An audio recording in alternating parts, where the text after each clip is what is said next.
and the Russian tanks poured in, and a lot of the players who were on that team left Hungary, and the spell was broken. And that nation has never again put together any kind of team even approaching that level of play. They were masters. They were incredible tactically, but they also had this incredible ability to play together. They weren't superstars. They weren't better athletes. There's just something about the combination of these players that made them leagues better than everybody else in the world, even coming from a place where no one would have expected it. So that was what I was after. What was it? What's the thing that makes this team so much more powerful than the sum of its parts? And that was one of the first things that set me off on this journey was that example. Yeah. And I remember the exact example in the beginning of the match, before you start the stopwatch, before anybody in England, knew what was happening. Wasn't there the scene where the captain of the team, he took the ball and he started juggling with it? And juggling today is something that we think of as, everybody in soccer juggles, but it hadn't really been seen before. And it's super interesting because I think this is also something that a lot of business owners, if they're looking at starting a business, they look at the type of team, the type of impact they want to make on the world. That's exactly what they want. They want other people to look at them and be like, I've never seen this before. You guys look a little strange. But then within the first 60 seconds, and for businesses, it would be a meteoric growth, within the first year or even 6 months, for other people to be like, well, you're clearly doing something right. I wonder what your magic formula is. So in this case, what did you sort of find was the key? The only thing that bracketed their streak, this Hungarian team's streak of dominance, was the arrival and departure of one player, and it was the captain of the team, Ferenc Puskás. Now, Puskás was a superstar. He scored a lot of goals. He was probably the best player, best scorer on the team, but he was a very unusual guy. He was 5'5".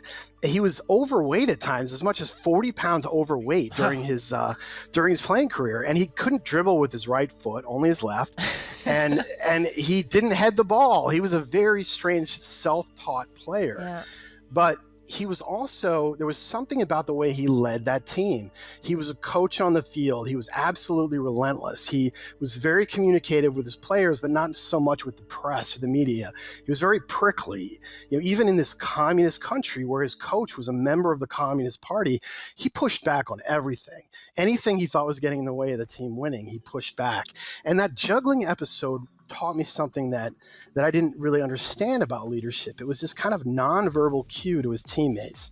This was the most difficult, charged moment of their playing careers. They were all terrified.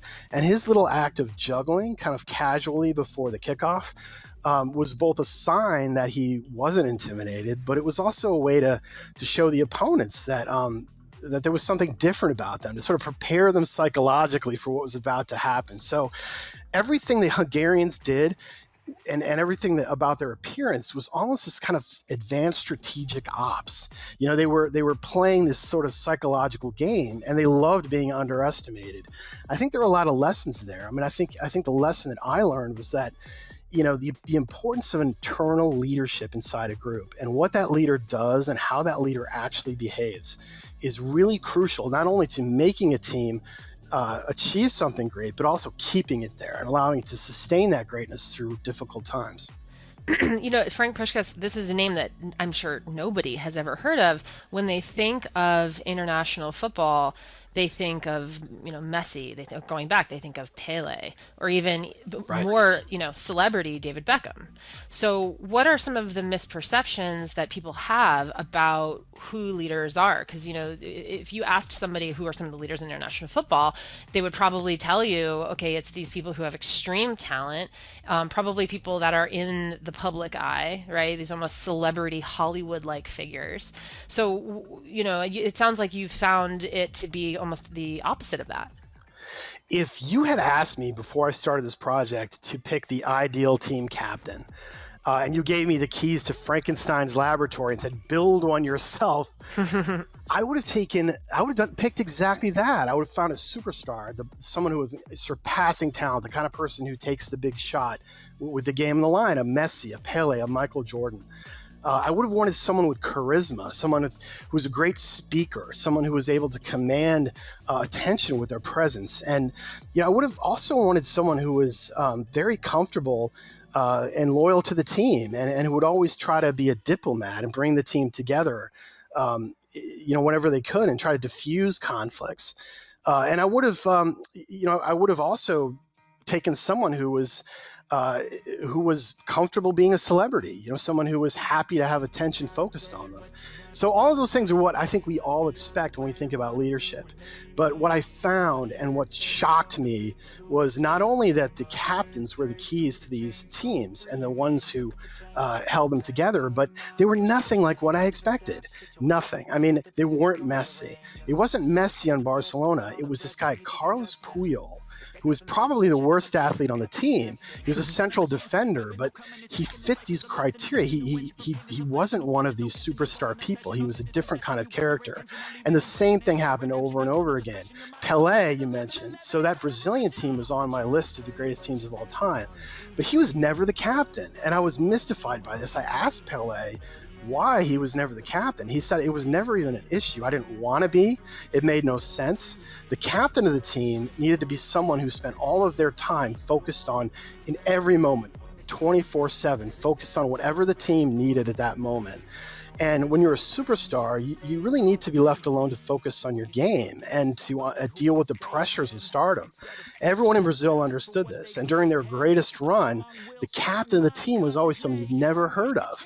One of them was this guy, Bellini, who was a central defender like Puyol, someone who never scored a goal in his entire career with Brazil. But he was, again, one of these below-the-radar servants of the team, a water carrier, someone who was only focused on the collective goals and not on his own.